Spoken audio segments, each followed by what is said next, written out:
Hey everyone, I have my sidekick back, and I'm glad to have him home. And I'm very grateful that he's taking this moment out of his very busy, very demanding schedule to do this very awesome thing with his mother. We just have been chit-chatting about things that we thought about over the weekend, what we did, that kind of stuff. And for me, a couple things have been coming up, and that is, just had an opportunity to catch up with friends and talk to some folks. Had some people who had texted me or emailed me or, somehow got a hold of me to let me know just different things that were going on with them. And, several of them had mentioned, being embarrassed to admit, or I hate to say this again, or I hate to be the Debbie Downer, or however you want to put it.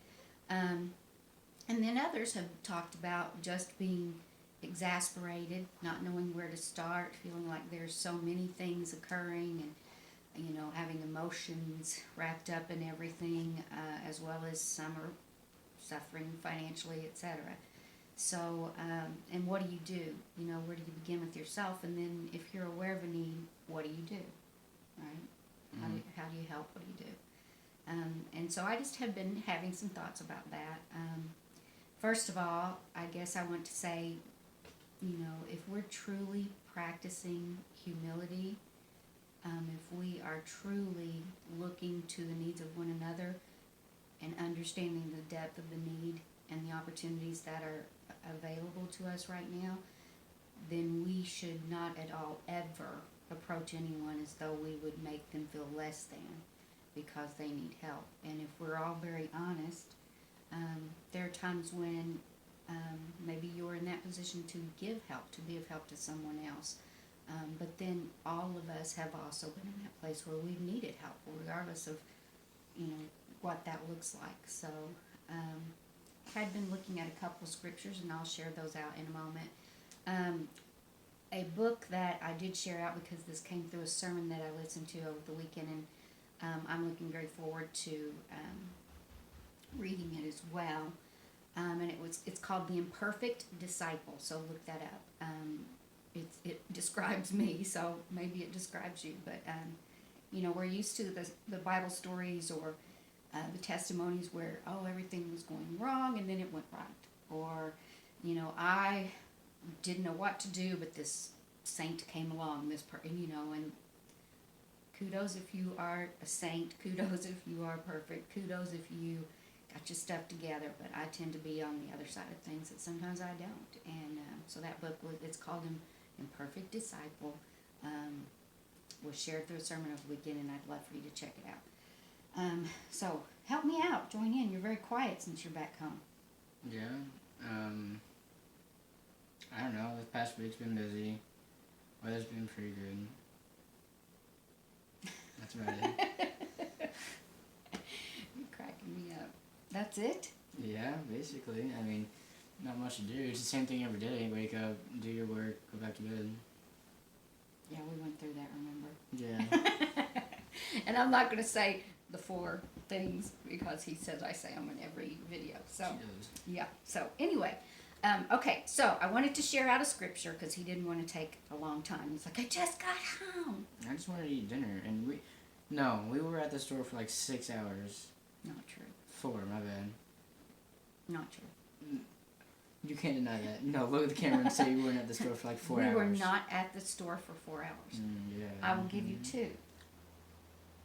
I would give him 2. He's exaggerating. No, I'm not Teenagers exaggerating. No, we went in at like 1 o'clock and left around 5. Couldn't, because we sat in the car enjoying our Wendy's. No, we sat in the car listening to a Zoom webinar, right? A Zoom meeting from 2 to 3. So we didn't go into the point is, the I just Target wanted until dinner. 3. Continue with your thing. Ooh, my thing? Yes. I thought it was a mother and her son. No, it's a mother reading scripture and her son talking. Read your scripture. I don't like him. Maybe I do want to lose him again. Good. Maybe I'll just go make myself a sandwich. Maybe I won't let you eat at all. Well, then I'll just go play video games. For things, right? That's one. Video games.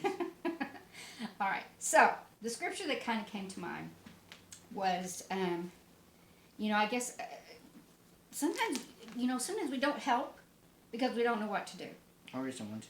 or we don't want to. Hopefully, you don't just not want to help. Really? What would make you not want to help somebody? Be honest. Because they're buttheads. Because they're buttheads. Okay. So what classifies a butthead? How do you determine that person's a butthead? I don't want to help them. If they're a butthead to you. They're a butthead to you. So you treat others the way they treat you. Yes. Is that the golden rule? No, but it makes me feel good. Oh, it does? Yeah. Oh, Oh, if someone shot you in the leg and then you're like, it's okay, don't worry about it. I'm not going to be like it's okay, but I'm not going to turn around and shoot them in their leg either. Well, stuff sucks. I'm sorry. Eye for an eye. Oh, There's a I'm reason not the people only say one that. raising him. That's the only explanation I have. Yeah. Oh, that's funny. Yeah, it is funny. That's Read your crazy. scripture. No. I mean, that's kind of crazy. Okay, so, wow. Read your scripture. I'll be working on him. Read your scripture. Boy. I just want food. I think you've done that in a lot of our videos too. I just want food. Yeah, because we all film before dinner time. It's literally... I'm just dying of thirst. It is 8:41. I can't see it. I can't do it. It's 8:41. I haven't ate dinner. Are you done? Read your scripture. Okay. All right. So this will be good for you to hear then. I'm listening. All right. So what I was saying is sometimes we don't help because we don't know what to do. Sometimes apparently we help because we don't want to and people are butts. Heads. Have you ever been a butthead? Yes. Okay. Would it be okay for the person who you treated like a butthead to be a butthead back to you? Yes. It's usually how it works. Ooh. Should it work that way? No, but it does. And just because it does that mean you should join hands? Do the same? Kind of what the world does. Yeah. It does? Yeah. And does that apply across the board at every topic, every subject, every whatever comes up? What do you mean every subject? So like someone jumps off a cliff, you jump off behind them? What? Well, someone is a butt, you're going to be a butt back, right? So they jump How's off jumping a cliff. off a cliff being a butt? No, I'm just saying. I guess it didn't make sense. Yeah, that makes no but sense. you all know what I'm saying. No, that makes no sense. It does. No. No, the way I was saying it doesn't. But I'm just saying, just because someone is mean to you does not give you the right to be mean back. Don't let someone mistreat you. You have the right to distance yourself. You have the right to surround yourself with people who are going to encourage you and support you. But I guess here's what happens to me. And I've had a couple people who have been pretty buttified, right? Mm-hmm. If I had responded to them exactly as they had me, Mm-hmm. where would those relationships be today? In the ground. And the particular relationships that I'm talking about, right? The two N's and the Big Daddy J. Big Daddy J. Okay. I know. I'm not related to her at all. She's dating some dude named Big Daddy I'm not J. dating I don't anyone know. to be. Okay, my point is there are a couple people who I could say in my lifetime, if I went through the things that I have encountered or had to overcome, there's a couple that would stick out in my mind and that you know the stories, correct? Big Daddy J. And have I returned sometimes? Yes. I have? Yes. So they treated me terribly and I turned around and treated them terribly. Not completely. Not completely. Can you just read your scripture? Wow, we got some work to do, people. Y'all be praying. Okay, so sometimes we help, sometimes we don't. Sometimes we don't know what to do or where to begin, or we feel like what we've got to offer or what we're going to do would make a difference, not that much anyway. But I'm here to tell you, we all have an ability to help. Joe and I, if y'all knew what I have in my bank account, you'd laugh. We can't pass out cash and go buy groceries and, but we can share what we have. We don't have enough money to buy groceries. We sit in the house. Yeah, we're just, we're desolate. Crippled broke. That's not what I'm saying. But my point is, that sometimes you look at the opportunity to help and you think, well, what can I do? You know, I only make this, or my bank account has only that, or, you know, I don't, my, whatever, Don't but, let that hold you back, though. right, why? Because, why? You're right, don't let that hold you back, though. Why? Because you can do so much more. Like what? Depends what you're doing. Okay. What has someone done for us before? I don't know.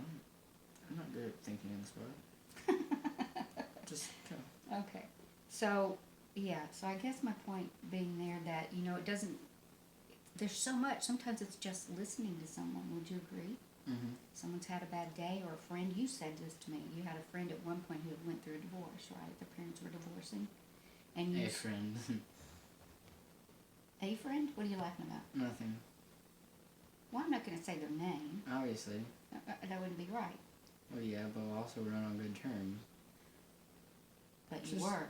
The point is, when they were going through that, what did you say to me about that situation?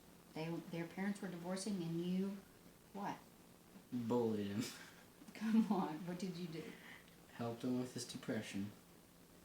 And you're being sarcastic, but didn't you tell me? Yes, and you I know, helped him he helped him because you felt you could do something. and identify with that, right?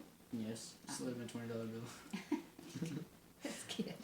Anyway, yeah, that's what I'm saying. You know, sometimes it's just a matter of sharing our experiences, things we've been through with someone else who might be going through something similar. Sometimes we may have great advice to offer, you know, from something that we learned. Oh, my goodness. Sometimes it might be we can offer advice as to what not to do or how to respond in a situation. And sometimes it's just being present. Because one thing I do know is that one of the things Satan likes to do is isolate us, make you feel like don't let anyone know. If someone knew that you were thinking that or going through that or didn't have that or had lost that or behaved like that, they would ostracize you, right? They'd be done Mm-hmm. if they really knew, and that's how he keeps us down and keeps us broken or keeps us lost or keeps us hurting or keeps us from overcoming, whatever. So don't do that. You know, offer what you have. And if it's just support, if it's just a voice, if it's just your story or your encouragement, or maybe it is open your own cabinet and pull out what you have, you know, offer a ride to a doctor's appointment, whatever. So I'll give you some thoughts to think about with this scripture, and then I'll sum it up in a way that I always put it up here. And I need to be starting to put it in there, I guess, apparently. Okay, so let's get back, because you're in my way. I can't get my Bible open. Yeah. You're so close to me. No, you get that. Okay, so we were oh, good grief. Okay, so we were talking about, you know, what do you do? What do you do? What do you do? Because if I don't have this and I can't provide that, what do you do? What do you do? So, here's what you do. It says that love must be sincere, be devoted to one another in brotherly love, honor one another above yourselves, never be lacking in zeal, be joyful in hope, patient in affliction, faithful in prayer, share with God's people who are in need, practice hospitality, bless those who persecute you, bless and do not curse, rejoice with those who rejoice, and mourn with those who mourn. Do not be proud. Do not be conceited. Do not repay anyone evil for evil. If it is possible, as far as it concerns you, live at peace with everyone. Do not take revenge. Leave room for God's wrath. On the contrary, do not overcome evil by evil, but overcome evil with good. So don't return the evil. Overcome the evil by doing what is right and good. And you know, maybe you'll provide help. Maybe you'll change someone's heart. Maybe you'll give them a different view or outlook on life. But if you respond and react in the same way that they do, or you become self-centered and only think, well, this obviously the pandemic because it's just as where we are. Not really affecting me much. I'm just so glad, and you sit in your pride and you're proud that you don't have those struggles. Shame, shame, shame, right? Mm-hmm. So overcome evil with good. So there you go. And I kind of summed that up for me. I think of it now that's Romans. What was it? Romans 12. So check that out. Read the whole chapter. But for me, I kind of summed that up with 4 P's. We're to pray for one another, practice compassion, humility, and hospitality, provide for anyone who has a need, and prove that evil is indeed overcome by good. So I'm going to say it again. Pray for one another, practice compassion, humility, hospitality, provide for anyone who has a need, and prove that evil is indeed overcome by good. We will be working on that. Yes. And then just to give y'all a little insight of what else happened this weekend is I picked up a new study, and you got to hear this too, and it is scaring the life out of me, for real. Mm-hmm. It is called Dangerous Prayer, Praying Dangerous Prayers or something like that. And so I had made some notes because I got to tell you people, this one's going to scare me. So I hope you won't mind that if as we go along I pray, share out some of what is happening or I'm learning. So I just want to give you a little taste of what I was reading and what came out of that. So it's based on a prayer that David had prayed. And he had prayed when he was like hiding from Saul, who was trying to kill him and whatever. So at one point, David cries out to God and he says, "Search me, God, and know my heart. Test me and know my anxious thoughts. See if there is any offensive way in me, and lead me in the way everlasting." Lead me in your way. So this is how that author followed up what this prayer can do when you pray it and really mean it. And he said, he was always, I pray for my cheeseburger kind of guy. But anyway, okay, so pray, Lord, reveal what holds my mind hostage. Show me what I fear the most. Go forward and help me face what terrifies me. Does that sound like a prayer you want to pray? No. Ugh, me either, but okay, he says if you're going to have dangerous, powerful prayers that do more than bless your food or ask God to grant you a good day, then you need to pray that way. So I thought that was pretty powerful. And he said, what I fear the most reveres where I trust God the least. I'll say that one again. What I fear the most reveals where I trust God the least. I said that backwards, didn't I? What I fear the most reveals... What? I'm trying to say it one more time. What I fear the most reveals where I trust God the least. The things that keep me awake at night are the very things that I'm not trusting God to handle. And right now, I bet a lot of us are up for a lot of different reasons. And they're all real reasons. But really, what choice do we have, right? But to trust in God and trust in one another, to act, right? To pray, practice, provide, and prove, right? So I like that. And he said, as God reveals our fears, and this is really the only thing that's going to make me probably go forward in this study. So, pray for me, people. Protect me. Pray protection over me. But anyway, okay. The things that keep us awake at night are the very things I'm not trusting God to handle. As God reveals our fears, he will also build our faith. And boy, think about what faith must be being built right now. So as God reveals our fears, he will also build our faith. So hope that was good. I'll work on him, but I'm glad he's back. See y'all later.